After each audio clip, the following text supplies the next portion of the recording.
Okay. All right. So welcome everybody. Thank you for taking out your 20 minutes. Um, Joining us today is Kevin Posen from Teller Levitt and Silver Trust. Kevin Posen graduated from Loyola University of Chicago with a Bachelor of Arts degree in 1983. He received his Juris Doctor degree in 1990 from the John Marshall Law School of Chicago.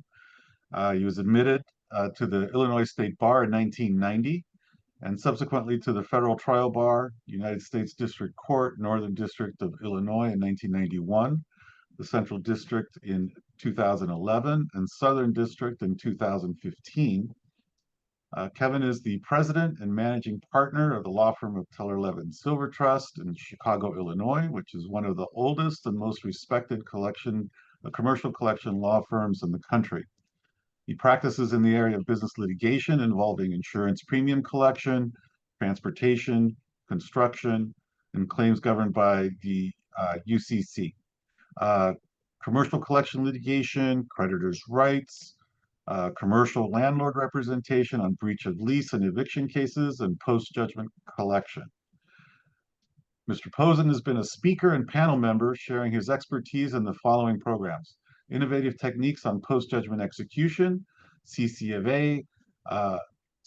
of A, Fall of 2015 Conference, You Have a Judgment, How Do You Collect That, the Advocate Society, How to Maximize Your AR Recoveries, NACM Midwest Credit Conference, The Legal Process of Commercial Collections for Various Commercial Collection Agencies, Legal Documents in the Transportation Industry, National Transportation Revenue Management Group Conference, Legal Practice Area Series on Commercial Law with the John Marshall Law School.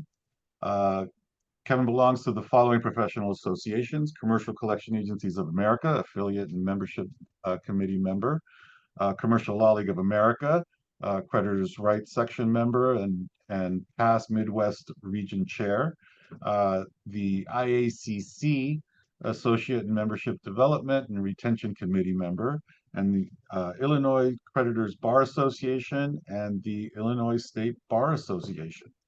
A little bit of an underachiever there, Kevin, but yeah, I was going to say that could have taken the 20 minutes to just read all that. I know. Well, he's got some credentials. So Kevin, welcome. Thank you for the presentation today, and go ahead and get started. Great. Well, thank you, Humberto and Julie, for helping out here, and good afternoon, everyone, and Happy New Year. I'm here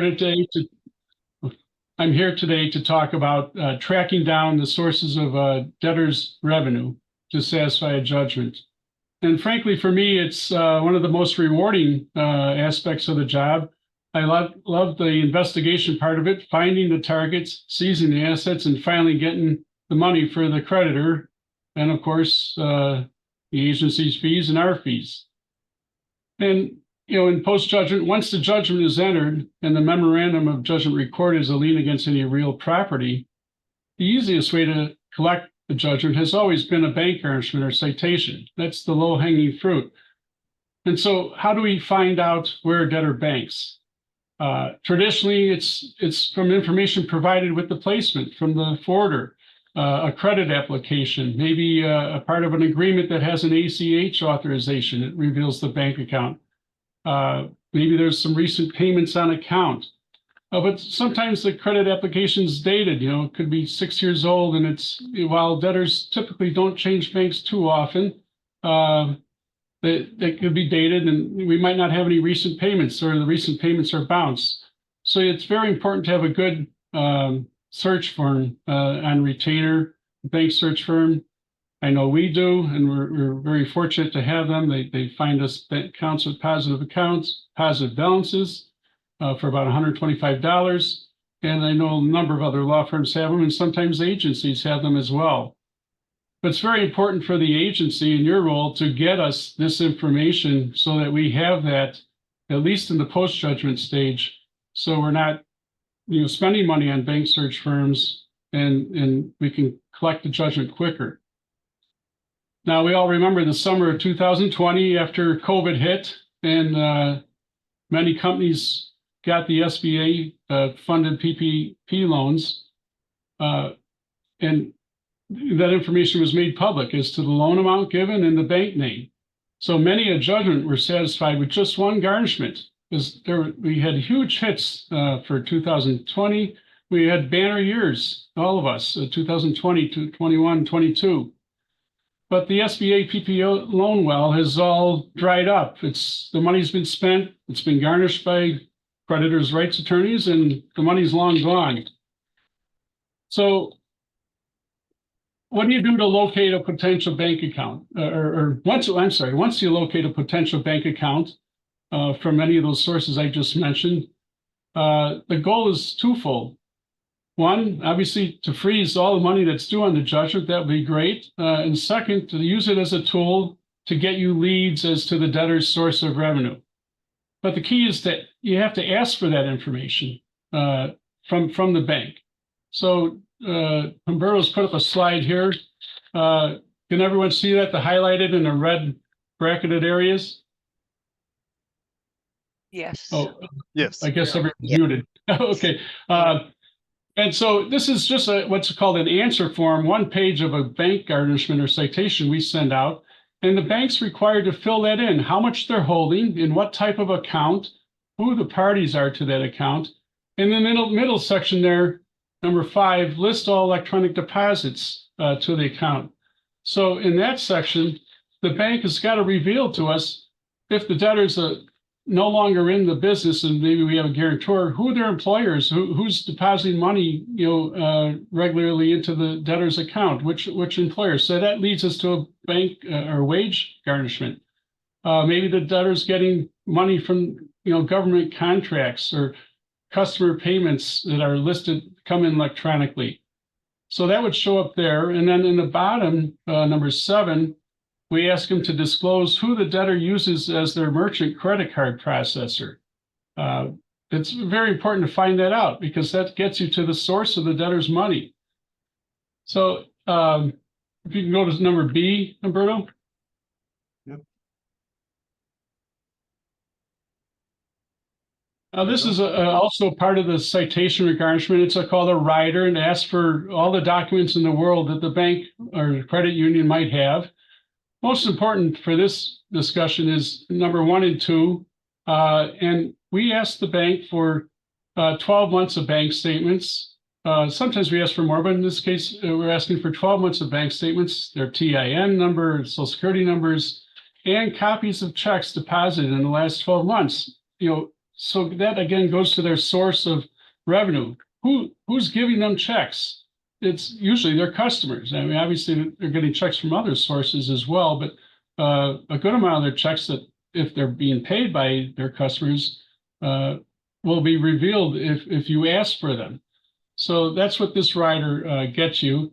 And we ask for this because in that prior form, letter A, they don't always fill that out. The bank doesn't have staff that takes the time to fill out where the electronic deposits are coming from, who the merchant card credit processor is. So as a safeguard, we ask for the bank statements in addition, so we can review them ourselves to see if they missed anything. If we can go on to letter C. So if the bank doesn't respond, then you can get an order such as the one here. Paragraph 1 orders the bank to respond and give us all those documents within a certain time frame. And then in this particular case, the bank did respond. They were holding a whopping $28. So paragraph 2 gets us $28 turned over. But then paragraphs 3 and 4, not all states allow this, but thankfully Illinois does. We could put a continuing lien on that account. This is not just a one-time hit. You get what's there. This lien stays on the account forever until the judgment's satisfied.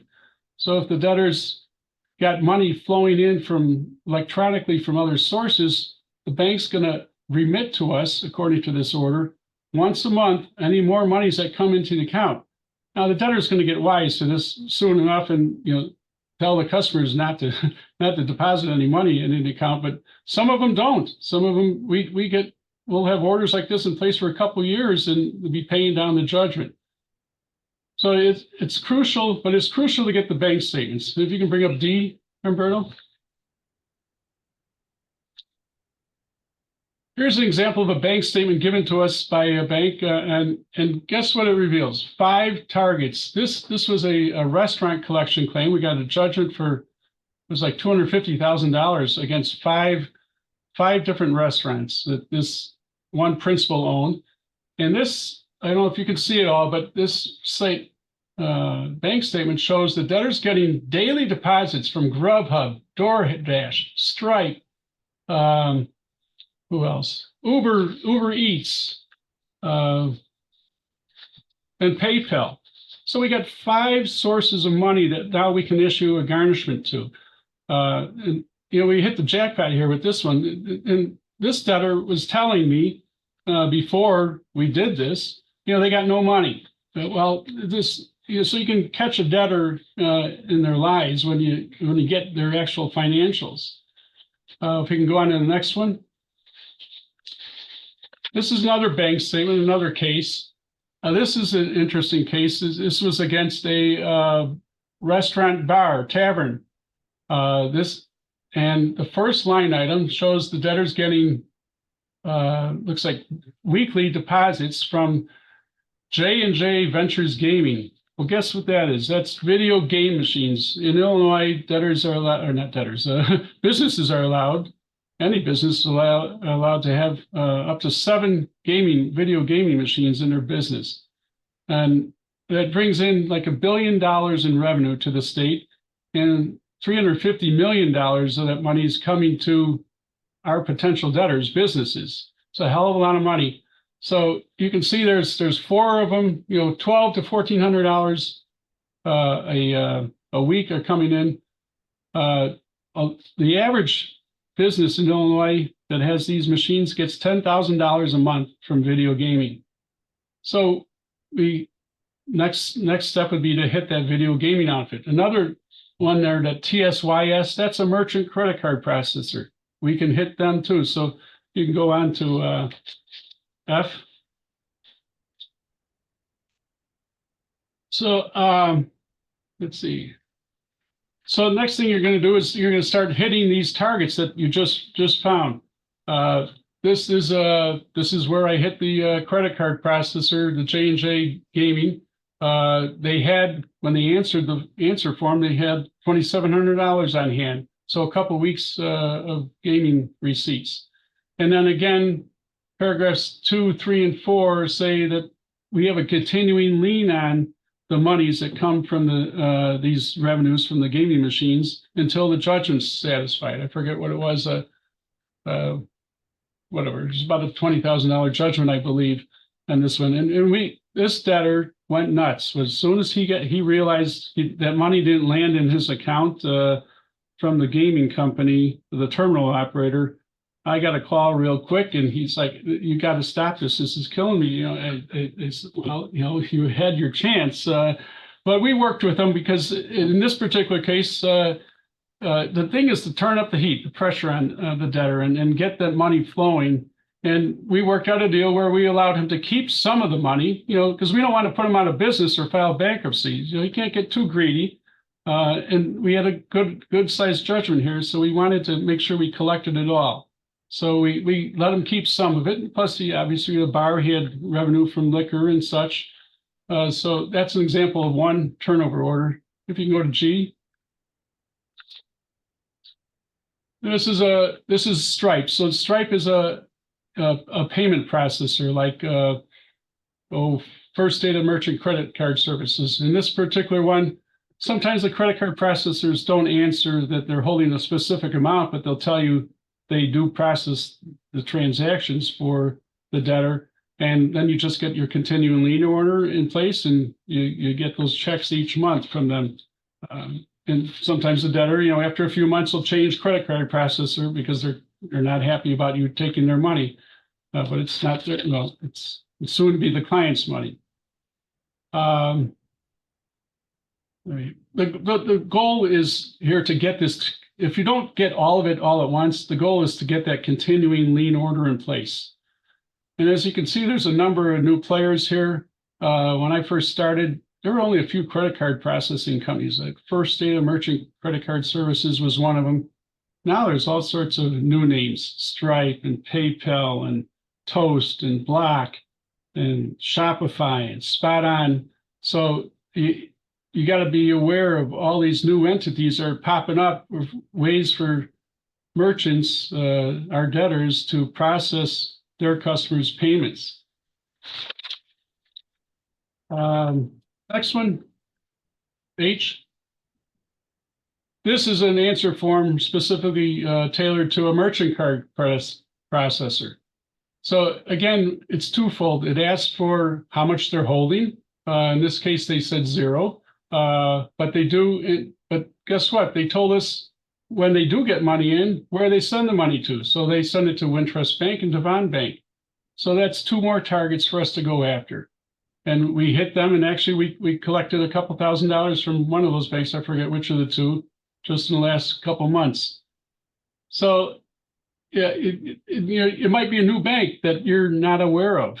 So it's good to ask for that information. And I guess one question might be, okay, right, if you don't have a bank account from a credit application from your bank search firm, a recent check, well, the other ideas are to check the debtor's website. Sometimes debtors put on their website what payment platforms they use, if they use Stripe or Square or Block or Toast. So you can look at their website, find that out, and hit them with garnishments. Sometimes I've had employees or myself go out and visit and just walk in the door and just take a peek at the counter, the register, and the credit card swipe machine will have the name of Block on it. And then you can hit them right away with a garnishment. Another way is just when you do get the debtor on the phone, take some notes, jot some things down as far as, get them talking about maybe who their customers are, if they've landed a big contract with, and I just had one, a debtor's construction company said he just got a contract with Walsh Construction Company. Well, I gave him 30, 45 days to work out amicable terms with us, and he did it. So guess what's going out? A garnishment to Walsh Construction Company. So there's other ways to go at this to find those targets if you can't find a bank. Sometimes there's stickers on the doors of premises, of business premises. In the gaming machine business, if you don't know, in Illinois, there's 50 gaming machine companies that lease these machines to the bars and taverns. So you need to go to the bar or tavern, maybe spend $50 to have your process server go out there and take a look at the decal that's on the machine. It'll tell you right away who's leasing that machine to them and who is your next target. So you can see there's, you need to think about and brainstorm the nature of the debtor's business, where they receive their money from. And the agency's role here is to help get us that information from the client. If you can bring up the target list. Next one. I put together a list of some of the targets that we hit all the time. There's the payment processors, Stripe, Block, Toast, PayPal, Shopify, and scrolling down, we got Grubhub, and then the next page, Umberto, Uber Technologies, DoorDash. I got the gaming information. I don't know what the terminology they use in other states for video gaming revenue, but in our state, they call the people that give the machines to the bar owner, the terminal operator. So you want to get, and it's all public information. You can get from the state without even a FOIA request, a list of all the terminal operators, and actually you can get a list of the total amount of revenue per establishment. Or so a debtor, you can find out exactly how much a debtor got in 2024 from his gaming machines. It's all public information. Other target sources. we do a fair amount of collection for seed companies and fertilizer companies. So we're pursuing farmers. Well, their businesses. We need the agencies to go back to that our agency clients to go back to the creditor and ask them, well, who does the farmer use what grain elevator, what grain co-op companies, and that the farmers are typically, if we file suit in June, we always get the story, we're not going to get our crops until November or December. So, we'll pay you a lump sum, and to tell you the truth, they normally do. Farmers are some of the most honest people I've dealt with as debtors, and they do usually follow through. But when they don't, you need to know who to go after. And this is where the agency needs to go back to the client and say, hey, who in that town, in that rural town of, Clinton County, Illinois, how many grain operators are there? Where are they storing their grain and waiting for the best price to sell it? Target sources for nursing homes. Nursing homes, assisted living facilities, doctors, dentists, they all get reimbursed from Medicare, United Health, Blue Cross, Aetna, and a host of other insurance companies. In Illinois, seven insurance companies contract with the state of Illinois to be able to write insurance, medical insurance in Illinois. So I know all 7 of them in Illinois, and all you have to do is go to the doctor's website or the nursing home's website, and you'll see which carriers they take, and so you'll send out garnishments or citations to those insurance companies, and always the state of Illinois. I had $500,000 in judgments against nursing homes about 5 years ago, and I collected all of them by getting the money from the state of Illinois. The state of Illinois owed these nursing homes hundreds of thousands of dollars, partly because the state of Illinois was so delinquent in paying the nursing homes the money that was due them. We were able to take advantage of that, and we got court orders ordering the state to pay us, whereas the nursing home was. Actually, we had some nursing homes say, go ahead and take your judgment because we can't get the money from the state. Maybe you can. And we got the money from the state in 30, 45 days, whereas they were waiting for a year for the money. Another source for florist debtors, Teleflora, FTD. They're the people buy flowers for someone across the country, and they buy them through someone like Teleflora. And that's who you hit, because it's hard to collect money from a florist. It's not much to levy upon there except for flowers. So the goal of all these methods is to turn up the heat, put the pressure on the debtor. Many will immediately call you and ask you how to pay the balance in full to stop doing what you're doing to them. They're usually not very happy about it. That's about all I have. I don't know where we are in time. We're probably over 20 minutes, but I hope this has helped. I'd like to thank Humberto and Annette and Julie for helping with the slides and presentation. Anyone have any questions or adult alternate sources I can add to this list, and maybe we can make this list available? Yeah, there's a couple questions here. So Rox was asking, the client uses a third-party vendor to process vendor payments. Is the information theirs to secure for the purpose of doing a garnishment? And is this information that you are sharing able to be used in all states where garnishment is allowable? Yeah, this last list that you're looking at now, you can use in every state. Well, I should say that I don't know the law in every state. I think in Florida, I don't know if you can do bank garnishments, so I don't know the answer to that. But maybe you can't do bank garnishments, but maybe you can do merchant credit card processor garnishments or Grubhub garnishments. So I would take this, you can surely take this list, and if you're an agency, ask your attorneys if they're able to do any or all of these things. Right. That's good. And then Robert Ash, have you or anyone tried seizing or closing down a debtor's website via their host, such as GoDaddy, I think this is an area where we are missing an opportunity on, and there has to be a way to do this post-judgment. Robert, I know it's come up, gosh, about 10 years ago as a conference topic, maybe a hot topic at one of the conferences. And uh, I don't remember an answer to that. I don't know how myself. I've gone after patents. I can tell you that. I know it's a little bit different, but I had a dentist that patented some products, and I was threatened to sell his patent, and I got the client paid very quickly.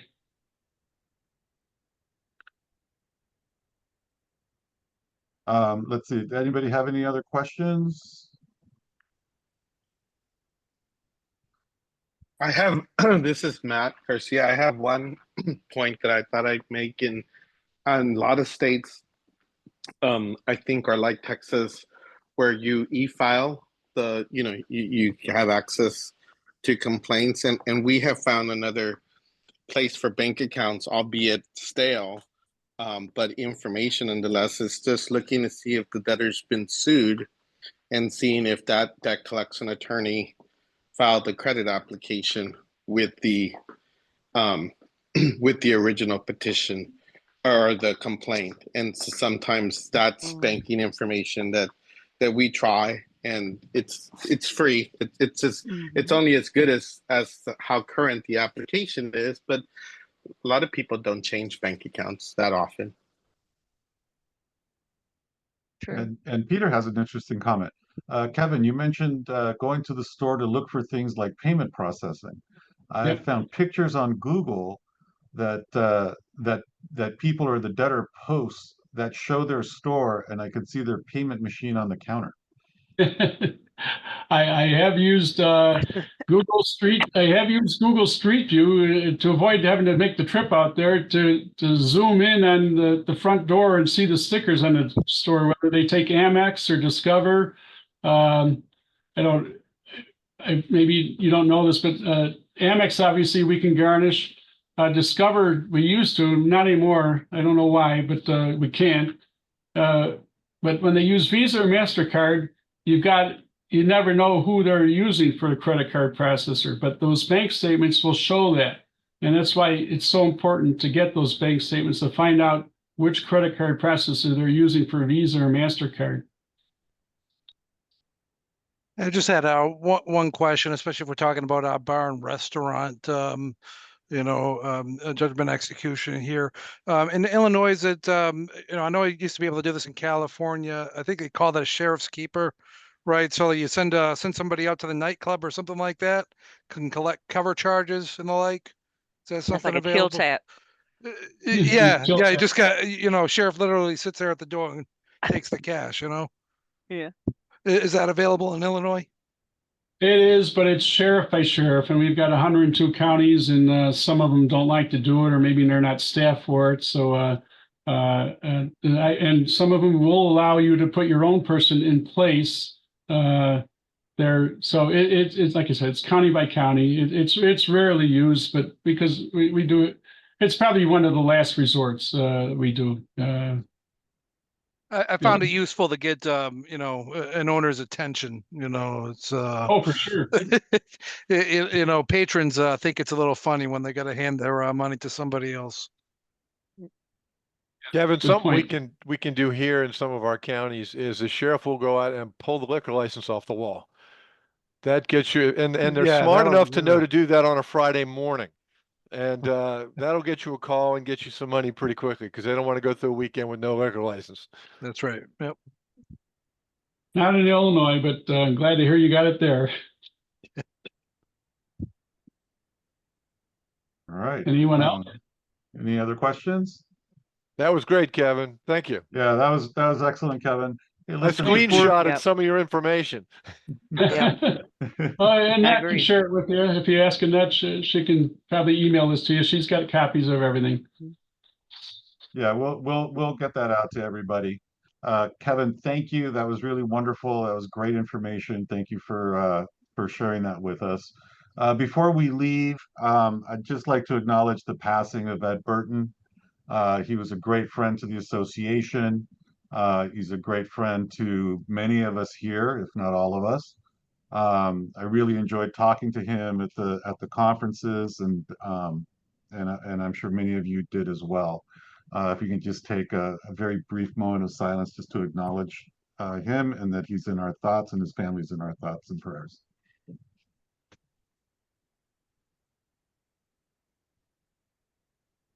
All right. Thank you, everybody. Thank you. Thank you. Remember Thank you. Thanks. Thank you all. Kevin, Thanks. thank you. Thanks. Very much Bye, everyone. appreciated. Thank you very Thank much. you all for attending, and we'll see you next month. Thanks, Kevin. Great job. All right. Thanks.